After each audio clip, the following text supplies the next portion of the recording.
conferencia Desarrollo de la psicología forense en España, situación actual y retos del futuro, que será disertada por el maestro José Manuel Muñoz Vicente, de quien se leerá su síntesis curricular.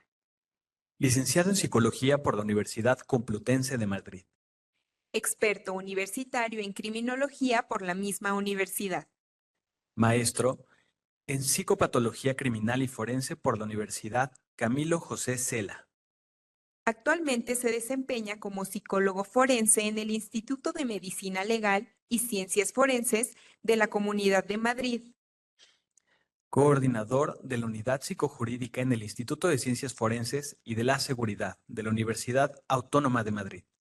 Es autor de publicaciones científicas, principalmente en el área de evaluación psicología forense. Acompaña al maestro José Manuel Muñoz Vicente, la titular del programa Yo por la Justicia del Poder Judicial del Estado de México, maestra María de Lourdes Acosta Mascote, a quienes recibimos con un fuerte aplauso. Cedemos el uso de la palabra al maestro José Manuel Muñoz Vicente.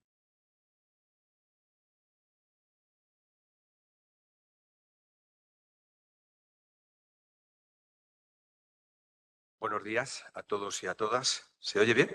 Sí.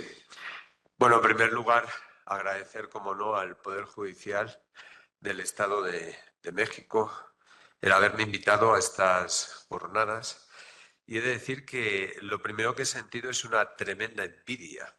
O sea, ahora mismo creo que este reconocimiento de la psicología jurídica en México, de esta forma, ¿no? Del Poder Judicial haga estas jornadas, creo que dice mucho del nivel y del estatus que tiene la psicología jurídica en México.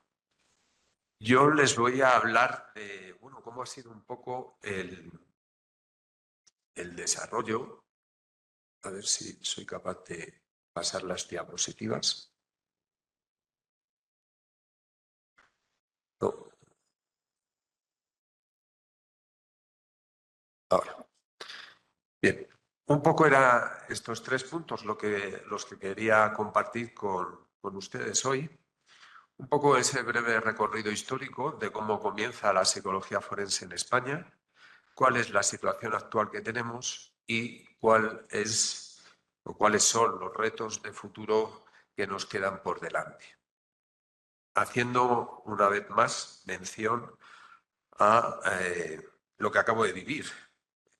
Le decía a la compañera que estaba conmigo en la presentación, hoy en día sería inimaginable que el Consejo General del Poder Judicial de España organizara unas jornadas de psicología jurídica y forense, ¿vale? Con esa comparación comienzo mi exposición. No sé por qué. Bien. Sí, pasó. Bueno, de lo que voy a hablar hoy es de psicología forense. La psicología forense es solo una rama de una disciplina más amplia que es la psicología jurídica. En los países anglosajones, a veces a lo que nosotros en Europa Central llamamos psicología jurídica, que es esa disciplina general, y ahora vamos a ver las diferencias, ¿no? Esa disciplina general que nace de la intersección de la psicología con el derecho. Por eso, jornadas de este tipo son realmente para aquellos que vivimos, amamos este área de la psicología, es una tremenda envidia de ver cómo el Poder Judicial llama a la psicología, trae a la psicología jurídica y forense, hace estas jornadas de intercambio entre juristas y psicólogos. Miren, la psicología jurídica no existiría sin el derecho. Si no existiera el derecho, no habría psicólogos jurídicos, porque la psicología jurídica nace de esa necesidad del derecho de contar con los conocimientos, la metodología de la psicología. Y hoy en día podemos decir que prácticamente en todas partes del mundo, ya es una disciplina consolidada. Ya no hay, no se hacen cosas aisladas en algunos departamentos de psicología, no, ya hay departamentos con investigadores que solo se dedican a investigar y a trabajar en este ámbito de intersección entre la psicología y el derecho. Bien, les decía, les ponía esta diapositiva para ver la diferencia, ¿no? Psicología jurídica es la disciplina que engloba todo lo que tiene que ver con esos conocimientos, esa metodología de la psicología que sirve para mejorar el ejercicio del derecho en general y el sistema de justicia en particular, entendiéndose por sistema de justicia los tres pilares: administración de justicia, juzgados y tribunales, fuerzas y cuerpos de seguridad del Estado, todo lo que tiene que ver con la psicología aplicada a la investigación criminal y todo lo que tiene que ver con instituciones penitenciarias. Tal vez ahora habría que sumar, aunque por lo menos en España está metido dentro de la Administración de Justicia, todo aquel trabajo que se realiza en el campo de la victimología, ¿no? En cambio, la psicología forense no es nada más que la aplicación de la metodología y de la investigación en psicología jurídica para una cosa muy específica, que es el asesoramiento a jueces y tribunales para lo que es el ejercicio del derecho, para lo que es la administración de justicia. Bien, entonces la psicología forense se limita únicamente a la elaboración de pruebas periciales. Y en la prueba pericial intervienen los dos grandes elementos, ¿no? La fuente de prueba, que es el perito, en este caso el psicólogo o la psicóloga forense, y el medio de prueba, que es el dictamen o informe pericial. A eso es a lo que nos dedicamos los psicólogos forenses, a tener o a luchar, y esta va a ser ya adelanto, una de las píldoras que voy a lanzar aquí, a luchar porque se reconozca la especialidad de psicología forense. Cuando hablamos del perito, estamos hablando de lo que decía mi compañera antes y que le preguntaba al moderador, la capacitación. Miren ustedes, no todos los psicólogos sirven para hacer informes periciales, como no todos los médicos sirven para hacer informes periciales médicos, ni cualquier otra profesión sirve para ejercer como perito en la sala de justicia. Y obviamente esa capacitación es lo que va a hacer que se elaboren buenos o no tan buenos informes periciales, que al fin y al cabo son medios de prueba de los cuales se van a valer jueces y tribunales para elaborar sus resoluciones judiciales. Bien, la psicología forense básicamente se ha nutrido de dos grandes campos. Por un lado, y han conformado esos dos grandes campos como dos áreas diferenciadas dentro de la psicología forense. Esto tanto en lo que es los países de Centroeuropa como también en los países anglosajones. Siempre se ha hablado de una psicología clínico-forense, que mayoritariamente se ha encargado de todo lo que tiene que ver con las repercusiones forenses de los trastornos mentales y de las competencias legales, por ejemplo, lo que hablaba antes mi compañera Asun, ¿no? La capacidad para ser juzgado. La capacidad para ser juzgado es una evaluación clínico-forense, porque ahí de lo que se trata es de ver una serie de funciones psicológicas si están, digamos, adecuadas para que la persona pueda comprender la naturaleza del proceso y asesorar a su abogado para poder ejercer su derecho de defensa. Eso es la capacidad procesal. Y obviamente, para que alguien pueda valorar la capacidad procesal, tiene que tener unos conocimientos especializados. Y la otra gran área de la psicología forense tiene que ver con la psicología forense experimental. Todo lo que tiene que ver con identificación de sospechosos, exactitud de las declaraciones y las controvertidas periciales sobre credibilidad del testimonio.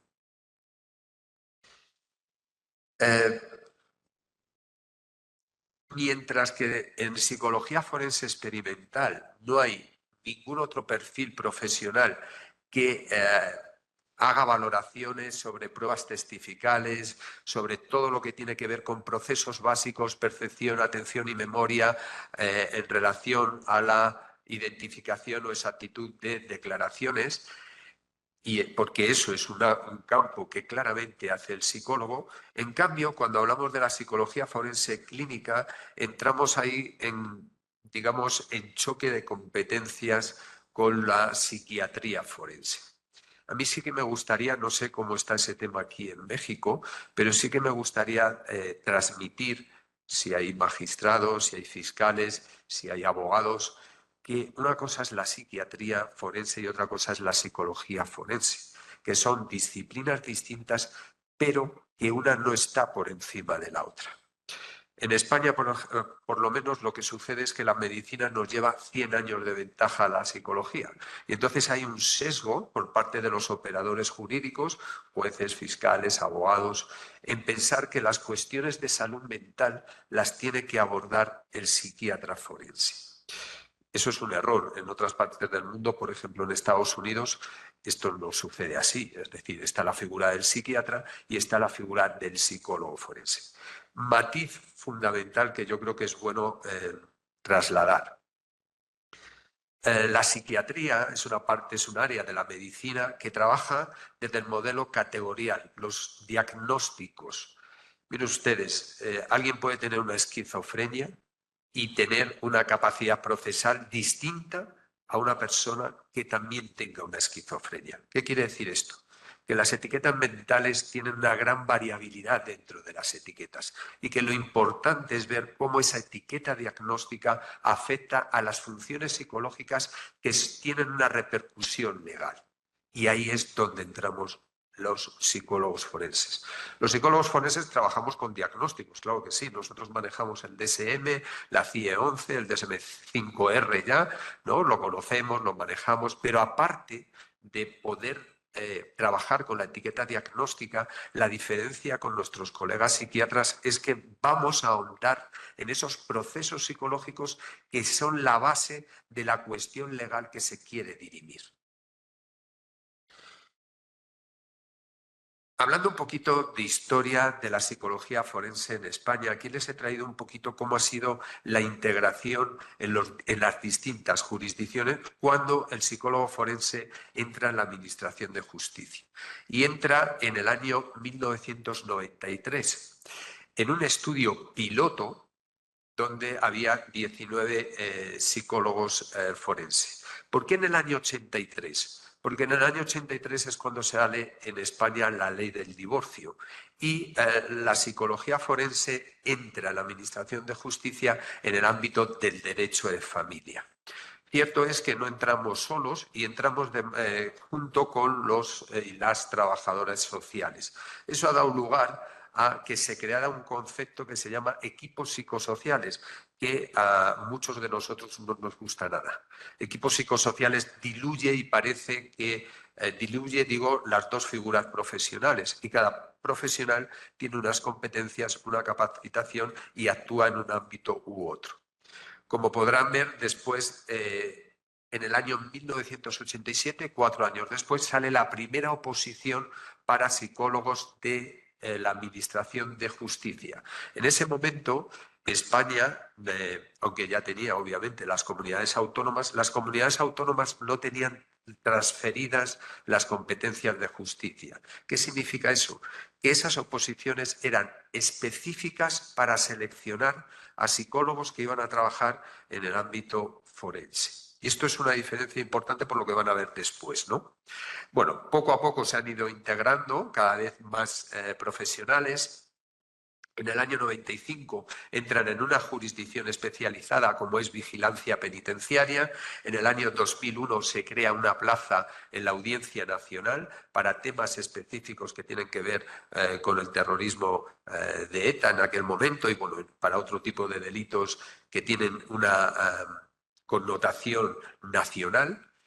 En el año 2003 entramos en los juzgados los antiguos juzgados de incapacidades, que ahora ya saben que en España desde el año 2021 ha desaparecido la incapacitación, ya no se puede incapacitar a nadie y ahora se llaman juzgados de discapacidad. En el año 2005, con una ley que es la Ley 1/2004 de protección integral contra la violencia de género, entramos en los juzgados específicos de violencia contra la mujer. Y lo último ha sido estos juzgados de violencia contra la infancia, donde el primer juzgado piloto, en Santa Cruz de Tenerife, obviamente también tiene asociada una compañera psicóloga forense. ¿Qué decir de los que fueron los pioneros de la psicología forense en España?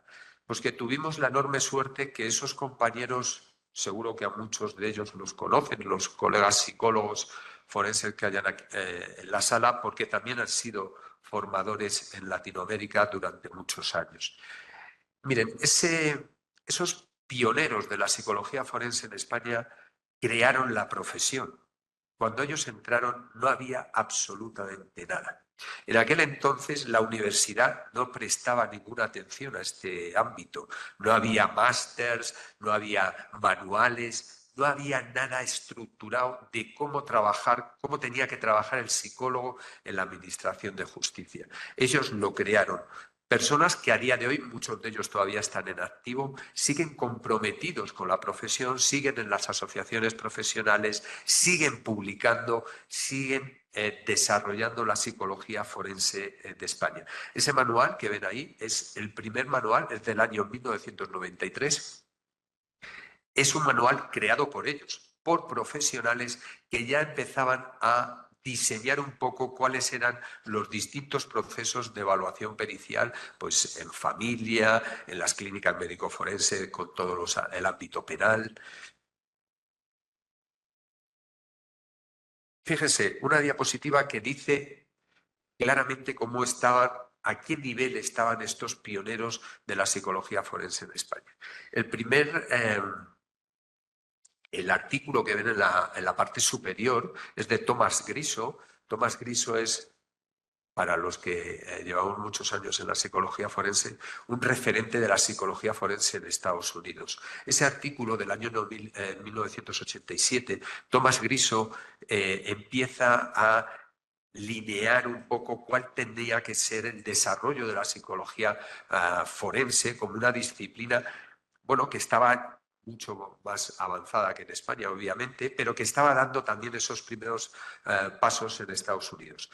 El artículo de abajo es de una de estas compañeras, de María José Catalán, de las que he puesto antes, año 87, fíjense el título, la necesidad de incluir la psicología jurídica dentro de los planes de estudio de psicología, porque no existía, porque en ese momento no había nada que pudiera formar, regular, ayudar a los profesionales a intervenir desde un punto de vista de la evidencia científica, ¿no? Y aquí les traigo un poco a colación de este choque entre psicología y psiquiatría. Miren, este fue un caso muy mediático en el año 1994 en España. Es el asesinato del Rol. Dos chavales asesinan a una persona, a un varón, simplemente por un juego de rol. Cuando se les juzga, hay una, bueno, ahí ven, ese fue el titular de uno de los periódicos del momento. Los peritos discrepan sobre la salud mental del principal encausado del crimen de rol. Tres periciales, tres periciales, más periciales, pero que podríamos englobar en tres grupos, ¿vale? Dos de ellas elaboradas por psiquiatras, tanto los psiquiatras contratados por la defensa, como los psiquiatras oficiales, los que en aquel momento trabajaban en la Clínica Médico Forense de Madrid. Los psiquiatras, los de la defensa decían que tenían una esquizofrenia paranoide, obviamente eso les eximía de responsabilidad criminal. Los psiquiatras oficiales hablaban de lo que era el trastorno de identidad disociativa, lo que podría ser la personalidad múltiple, con también repercusión en la responsabilidad criminal. Mis dos compañeras psicólogas de aquel momento, Blanca Vázquez Bezquita y Susana Esteban, llevaban, fíjense, les he dicho que la primera oposición es del año 1997, llevaban apenas 5 años en la profesión. Eran dos, como decían ellas, dos pipiolas, ¿no? Dos jovencitas frente a psiquiatras de reconocido prestigio en aquel momento. Ellas diagnosticaron trastorno de personalidad psicopático, psicopatía, y trastorno sádico de personalidad. Ambos diagnósticos no afectaban a la responsabilidad criminal, a lo que se conoce jurídicamente como la imputabilidad. Sentencia. La sentencia recogía el trabajo hecho por las dos compañeras psicólogas y este sujeto fue condenado a 42 años de cárcel. Por eso les digo que a ese nivel estaban estos pioneros, que yo creo que todos los que hemos venido después no tenemos más que agradecer del nivel al que pusieron la psicología forense. Bien, la realidad en la actualidad. El crecimiento ha sido exponencial. Esta es una aproximación que me han cedido los compañeros de la Asociación de Psicología Forense de la Administración de Justicia, la APF. Es una aproximación porque no tenemos el cálculo exacto, por lo que ahora les iba a comentar, de que los psicólogos forenses en España estamos muy desgregados porque cada comunidad autónoma tiene las competencias de justicia, entonces cada una tiene sus medios de selección y demás. A día de hoy estaríamos hablando de aproximadamente más de 500 psicólogos y psicólogas forenses en todo el Estado español. Esto, obviamente, hace ver un poquito también cómo esa labor de los pioneros ha ayudado a crear esa necesidad, si lo podemos llamar así ahora, de los operadores jurídicos de contar con la psicología para el auxilio judicial. Bien, como les decía, esta disgregación hay unas comunidades autónomas que no tienen transferidas las competencias de justicia, entonces dependen del Estado o del gobierno central, pero las mayorías tienen transferidas las competencias de justicia. La primera fue Cataluña en el año 1990. Por lo que he hablado con los compañeros de aquí, es un poco la misma situación de aquí de México. Cada estado tiene sus competencias y pone un poco, digamos, las condiciones para contratar a estos profesionales dentro del sistema de justicia. ¿Qué ocurre? Pues que este sistema lo que provoca es que haya diferentes ratios. Hay poblaciones donde hay muchos psicólogos forenses atendiendo, digamos, más psicólogos forenses atendiendo a la población, y en otras comunidades autónomas donde la ratio es grandísima, los pocos psicólogos que hay para la gran población a la que atienden. Hay distintas fórmulas de acceso a las plazas, mayoritariamente, yo les voy a contar la experiencia personal de la Comunidad de Madrid, la mayoría de esas comunidades autónomas no crean oposiciones específicas para entrar en la Administración de Justicia. Y ese es un grandísimo problema, porque está entrando gente a los institutos de medicina legal que no tiene capacitación como psicólogos o psicólogas forenses. Hay unas desigualdades en ofertas formativas y de reciclaje, y también hay grandes diferencias retributivas. Bueno, hoy en día podríamos decir que en España la psicología forense o los psicólogos, psicólogas forenses estamos en todas las jurisdicciones, en los juzgados de familia o de primera instancia, en los juzgados de discapacidad o de primera instancia, en los juzgados de lo penal o de instrucción, en juzgados especializados como pueden ser vigilancia penitenciaria, fiscalía y juzgados de menores, y los juzgados de violencia sobre la mujer. Obviamente, todos los que estamos aquí se supone que tenemos esa formación bien jurídica, bien psicológica jurídica. Cada una de esas intervenciones, cada una de esas peticiones de pericial implica unos conocimientos especializados en el área. Nada tiene que ver una pericial para designar cuál es el mejor plan de parentalidad para unos niños que están inmersos en un proceso de separación de sus padres, que una pericial para valorar el riesgo de reincidencia de un agresor sexual, por ejemplo. ¿Qué significa esto? Pues lo que hablaba antes mi compañera, que le preguntaba muy acertadamente el moderador. ¿Es necesaria la capacitación? No es que sea necesaria, es que es fundamental. Es como si alguien dijera que va a ir a un hospital, que le van a operar del corazón y que el médico que le va a operar puede que sea un especialista en ginecología, en traumatología o en cualquier otra especialidad. Esa locura se está cometiendo en los juzgados, por lo menos en España. Otra de las grandes demandas que tenemos en la actualidad es la ayuda a los operadores jurídicos en la conducción de las pruebas preconstituidas. Con la reforma que hubo, la ley 8/21 de violencia contra la infancia y la adolescencia, se reformó la ley de enjuiciamiento criminal y en el artículo 449 bis se introduce la prueba preconstituida para una serie de delitos, principalmente delitos contra las personas y contra la identidad sexual, y unas categorías, bien una franja de edad, menores de 14 años o personas con discapacidad, y en esos casos se utiliza la diligencia de prueba preconstituida para que haya una sola declaración de esa víctima. Para ese tipo de periciales, realmente no es una pericial, hay que diferenciar lo que es el auxilio en la conducción de la prueba preconstituida, es decir, yo voy a transmitir a la víctima o al testigo las preguntas que el juez, el fiscal o los abogados de las partes necesitan conocer, pero se las voy a transmitir de tal manera que no sesgue su recuerdo ni revictimice a la persona que tengo enfrente. Esa sería la prueba preconstituida. A veces, de ese caso, se va a solicitar después una prueba pericial. Esa prueba pericial va a implicar una evaluación separada de lo que es la prueba preconstituida. La prueba preconstituida, el psicólogo forense solo es un vehículo para trasladar las preguntas que quieren los operadores jurídicos de forma que no sesguemos ni contaminemos la respuesta del testigo o de la víctima y que no la revictimicemos.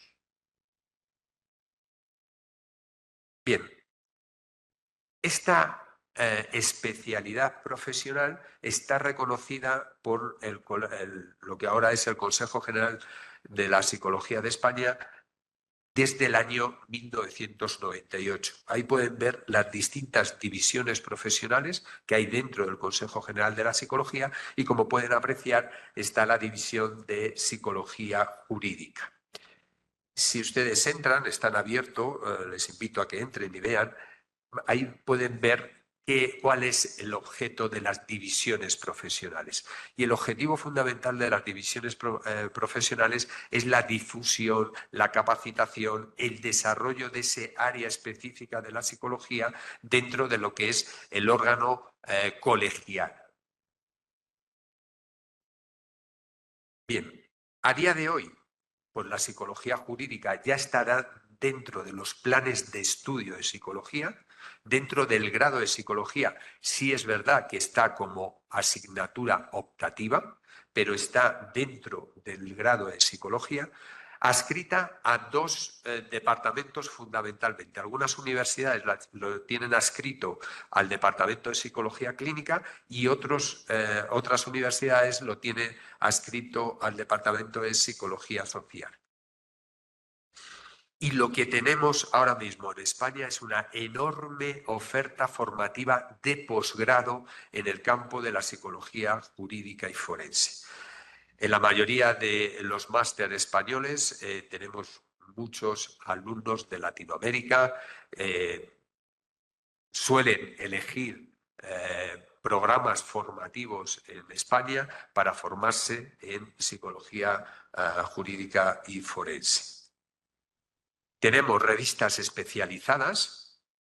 Las dos que ven en la parte de arriba, la revista europea de psicología aplicada al contexto legal y el anuario de psicología jurídica, están indexadas y están en una buena posición en los rankings de ya saben, todo esto de los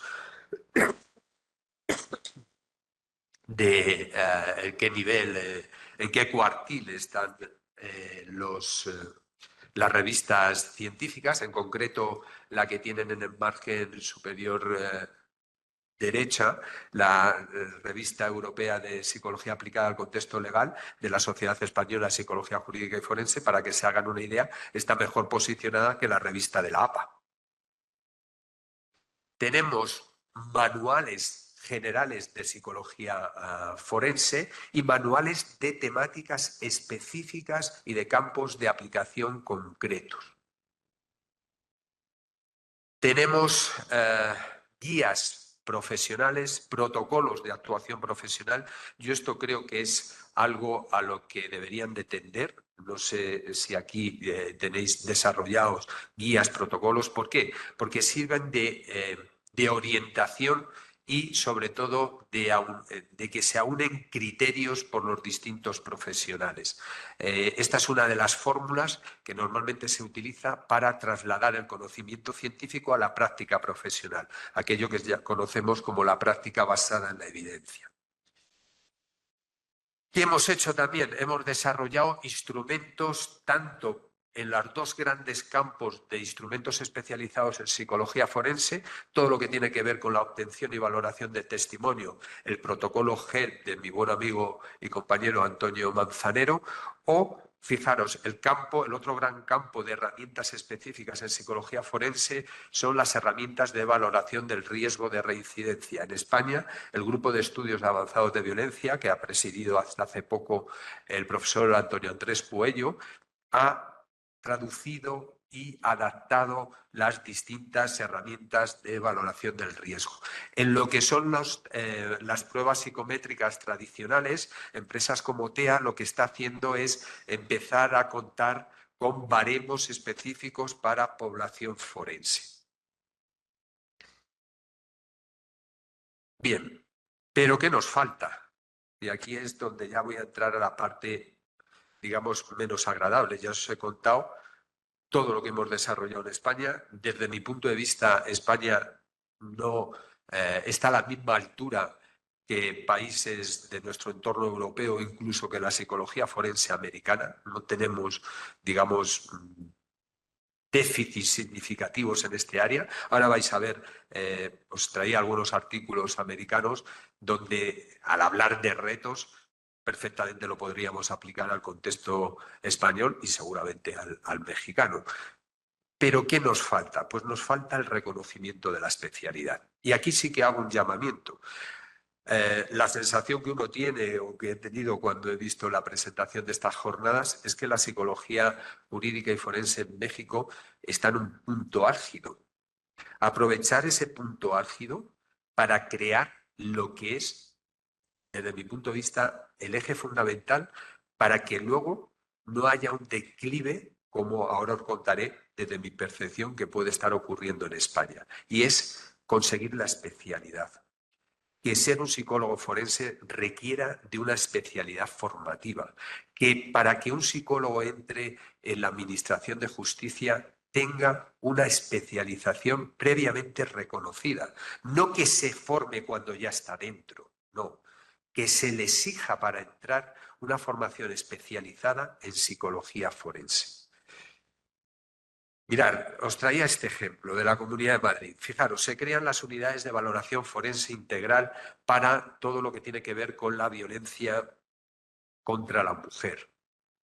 Fijaros, cuando se define la composición de esas unidades de valoración forense integral, se habla de médicos forenses, pero se habla de psicólogos técnico superior en salud pública. Eso es lo que soy yo. Un técnico superior en salud pública. Entiendo que no hace falta tener muchos conocimientos en psicología para saber que la salud pública nada, absolutamente nada tiene que ver con la psicología forense. ¿Qué ocurre con esto? Que cuando hay oposiciones, los temarios son genéricos. ¿Qué ocurre con eso? Que cuando alguien entra en un juzgado, puede que sus conocimientos de psicología forense sean cero. ¿Y qué está dando lugar a eso? A que se esté degradando la práctica de la psicología forense. Y no es por culpa de los profesionales, os lo aseguro, lo hemos denunciado por activa y por pasiva. Aquí tenéis María José Catalán, que es una de estas pioneras, y que era presidenta, cuando escribió ese artículo, era la presidenta de la Asociación Española de la Asociación de Psicología Forense de la Administración de Justicia. Fijaros, es imprescindible que quede regulada la labor del psicólogo forense. Nosotros no aparecemos en la ley, no están nuestras funciones, ni qué puedo hacer ni qué no puedo hacer. No tengo un desarrollo formativo o profesional específico para las funciones que llevo a cabo, ¿vale? Y digo que esto no ha sido una dejadez de los profesionales, como estáis viendo. Nuestro Consejo General de la Psicología se ha reunido con los políticos, ha denunciado esta situación. Las 3 asociaciones existentes en España, Asociación Iberoamericana de Psicología Jurídica, que tenemos aquí ASUN, la Asociación de Psicología Forense de la Administración de Justicia y la Sociedad Española de Psicología Jurídica y Forense, se reunieron fueron al Senado, a la Cámara Baja de nuestros representantes legales, a decir o a denunciar esta situación. Y a día de hoy la realidad es que el caso que se nos está haciendo es nulo. Bien, y ya por ir terminando, vamos a ver cuáles son los retos de futuro. Miren, ese artículo es del año 2010. No es que no esté yo muy actualizado, que me gusta leer bastante, es que creo que es plenamente vigente. Y ese artículo lo escribe el que para muchos es el padre de la psicología forense a nivel mundial, que es Tomás Griso. ¿Cuáles eran los retos de futuro que él ya avistaba en la psicología forense en el año 2010, hace ya 14 años? En relación a la investigación, aumentar la colaboración entre investigadores y profesionales. Como aquí también hay profesores de la universidad, mi buena amiga Cristina es un ejemplo de ello, esto es fundamental. Si queremos hacer práctica basada en la evidencia, profesionales y académicos tienen que ir de la mano, porque si no, no se puede hacer práctica basada en la evidencia. Yo, por muchos 20 años que lleve de ejercicio profesional, si no estuviera actualizado en conocimiento científico, lo único que estaría haciendo es llevar 20 años haciendo seguramente mal las cosas.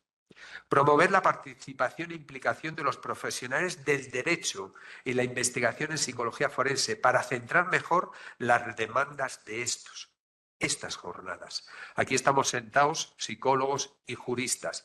¿Qué necesitan los juristas de nosotros? Porque nosotros a lo mejor empezamos a investigar cosas que tienen escasa o nula relevancia para los juristas. Es fundamental esa comunicación.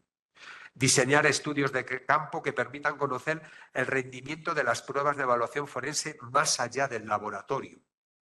Diseñar investigaciones que permitan conocer la calidad de los procesos de evaluación psicológica forense empleados por los profesionales y que van más allá de la fiabilidad y la validez. Conocemos cuáles pueden ser la fiabilidad y la validez de una herramienta, pero los estudios que hacemos para conocer esa fiabilidad y validez poco tienen que ver con el contexto ecológico en el que aplicamos esas pruebas. Hay que hacer más investigación desde esos diseños de investigación. En relación con los estándares de la práctica pericial, aclarar la diferencia entre el rol de la psicología forense y otros profesionales que pueden intervenir en los procesos judiciales. Esto es algo que los que llevamos mucho tiempo ya tenemos transmitido a nuestros operadores jurídicos. Yo puedo ir al juzgado y tener enfrente a un compañero o una compañera que actúa como testigo perito. Ya no está en la misma calidad que yo, porque yo voy como perito. El testigo perito puede ser un especialista en psicología clínica, un psicólogo que está tratando a un niño, a una mujer supuestamente maltratada y que va allí a contar lo que está haciendo en su práctica profesional. Eso no es un perito. Cuando a ese psicólogo se le pida establecer la relación, es decir, el que se tenga que pronunciar sobre la cuestión psicolegal, no debería de hacerlo. No debería de hacerlo. Ningún clínico puede decir a qué se debe la patología que él está valorando. Podrá ofrecer un diagnóstico, pero la etiología va a ser muy difícil porque no va a tener toda la información suficiente para plantear la relación de causalidad, las hipótesis explicativas a ese cuadro clínico. ¿Vale? Mejorar los procedimientos de acreditación profesional, fijaros lo que estamos hablando de la acreditación, y en relación con la formación, facilitar un sistema de supervisión de casos para profesionales en ejercicio. Yo he podido hacer un máster, he podido tener unas horas de práctica supervisada, pero se necesita más antes de empezar a ejercer. Y buscar un equilibrio entre la profundidad y la amplitud de la formación en psicología forense. Les traía este, que no me voy a detener porque prefiero que haya debate. Este simplemente para que vean, es mucho más actualizado, es del año 2022 y se centra en cuáles son los retos de la evaluación forense, que al fin y al cabo es lo que hacemos los psicólogos forenses fundamentalmente es evaluar. El psicólogo forense es un experto en evaluación psicológica aplicada al contexto forense.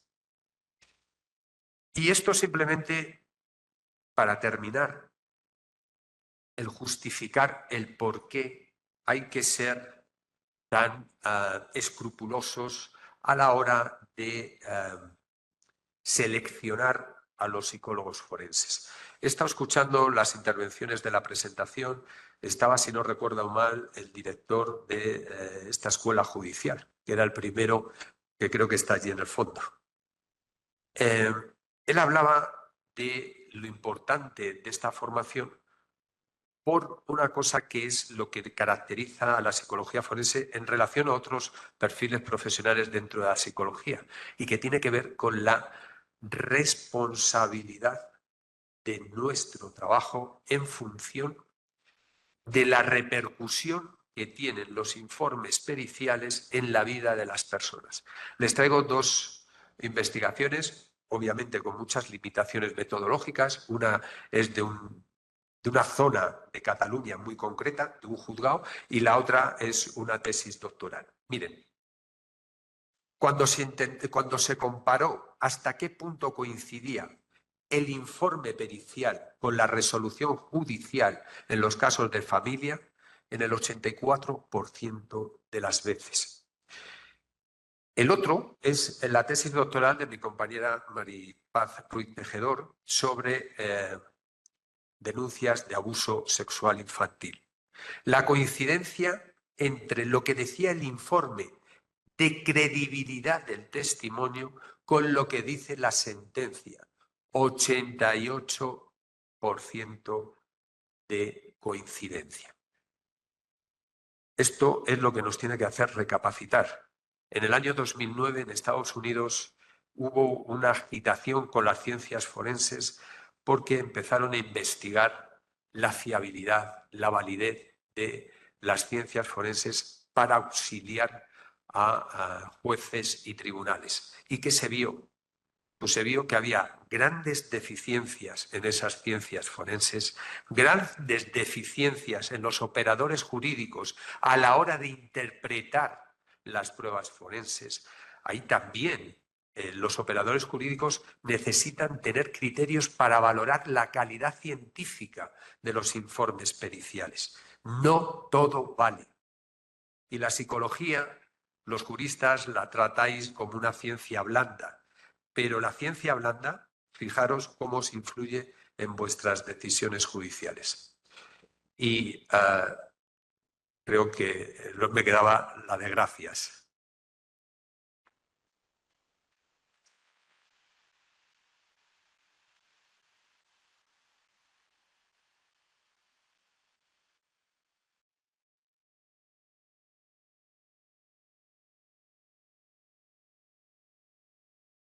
Bueno, pues sin duda, maestro, agradecemos su intervención, ya que nos ha dejado información valiosa, sobre todo para los para las y los alumnos que el día de hoy están en esta conferencia. Y pues, como bien decíamos, la integración de la perspectiva psicológica en los procedimientos legales permite una comprensión más profunda del comportamiento humano en el contexto judicial. Y bueno, el Poder Judicial del Estado de México cuenta con una escuela judicial donde aquí se vienen a capacitar, a profesionalizar y actualizar las juezas, los jueces, magistradas, magistrados y los servidores judiciales. También importante decirle que tenemos una dirección de peritos que constantemente acuden a estas instalaciones, pues a formarse en estas áreas necesarias en las diferentes materias. Algo muy importante que mencionaba en el tema de la familia en el país de España, bueno, pues aquí en nuestro Estado de México, derivado de la pandemia, pues a bien tuvo el presidente trabajar de la mano con los otros poderes, el legislativo y el ejecutivo, y entre todos hicieron un trabajo donde pudieron crear un juzgado en línea en materia de violencia familiar y de protección de niñas, niños y adolescentes en el estado. Y pues también tenemos pues especialistas en diferentes materias abordando la psicología jurídica. Creo que es importante también para los chicos que están estudiando derecho, y pues agradecerle a usted también toda la propuesta que viene a mencionar aquí, también los retos importantes. Recordemos que pues ya estamos en el siglo XXI y sin duda es un reto importante para estas generaciones. No sé si alguno de nuestros visitantes quiere hacer alguna pregunta. Tenemos una pregunta en el auditorio, si alguien puede acercarle el micrófono.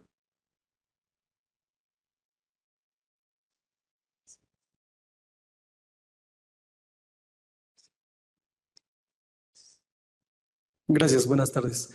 Mi nombre es Juan Antonio Flores, soy perito en psicología de aquí del Poder Judicial. Y bueno, tengo varias preguntas, espero que pudiera contestarlas. Una de ellas es si en España cuentan con algún dispositivo o protocolo para atender los casos en los que los padres o madres no permiten la convivencia de los hijos con su padre o con la madre. Sobre todo ahora que está muy en boga la violencia vicaria, en donde, bueno, sabemos que, y como colegas de esta actividad, sabemos que hay muchos padres y madres que no permiten y han alienado a los niños para que los odien, los rechacen. Entonces, bueno, después de a lo largo del proceso judicial y al final en la sentencia, cuando se propone un plan de parentalidad, pues este no se cumple porque las personas pues no atienden tampoco a las órdenes judiciales. Entonces, bueno, terminan por ampararse, esconderse, huir del país o del Estado, y entonces no hay un dispositivo por el momento eficaz que podamos implementar o tengamos para poder allegarse de estas convivencias. La otra pregunta es, ¿qué tan recomendable es para usted que los peritos oficiales cuenten con actividades de investigación científica dentro de esta labor que tenemos? Y la tercera, que me gustaría saber si usted cuenta con la información de este caso del rol, si a lo largo, después de todos los años que han pasado, si se confirmó este diagnóstico de psicopatía o finalmente si evolucionó a una esquizofrenia. Gracias.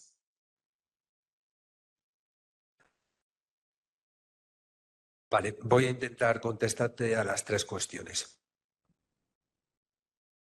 Vale, me dicen que en 4 minutos te voy a contestar a las tres cuestiones. Sobre el fenómeno de la manipulación de los menores en procesos de separación y divorcio y su asociación con la violencia de género.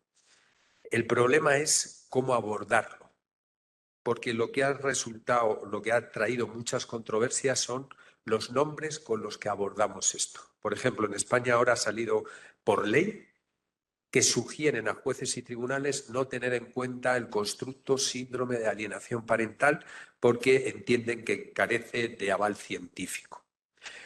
Hace relativamente poco, creo que fue en mayo o en junio, los colegas del Colegio Oficial de Psicología de Vizcaya sacaron un trabajo sobre la resistencia y el rechazo de los hijos a relacionarse con alguno de los progenitores. En resumidas cuentas, mi forma de abordar esos casos es a partir de formulación de hipótesis alternativa para poder explicar esa resistencia y ese rechazo. Una de esas explicaciones puede ser la alienación, pero hay otras explicaciones. Entonces, a partir de la evaluación y del contraste de hipótesis, le podré decir al juez cuál de las hipótesis que yo he planteado, a tenor de los datos, tiene mayor fuerza. Respecto a lo de la investigación, sería fundamental desde mi punto de vista o muy deseable que firmarais convenios con universidades. Cuando firméis convenios con universidades vais a tener a los investigadores, que son los que saben de diseños de investigación y de análisis de datos, junto con los profesionales que sois los que tenéis los datos, porque el investigador no está en el juzgado, no tiene vuestros datos. Esa simbiosis para mí es lo que ayuda a desarrollar esto que hablamos de la psicología basada en la evidencia. El caso del rol, fíjate si se confirmó que esa persona después ya está en la calle, ya cumplió su pena, se sacó, creo recordar que eran 4 carreras universitarias dentro de prisión, difícil con una esquizofrenia paranoide y con la personalidad múltiple. No hay ningún atisbo de que tuviera ninguna patología mental.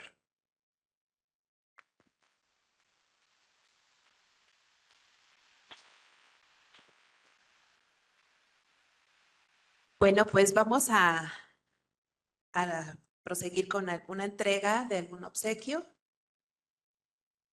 Agradecemos la brillante participación de nuestro conferencista. A continuación, la maestra María de Lourdes Acosta hace entrega de un merecido reconocimiento al maestro José Manuel Muñoz Vicente.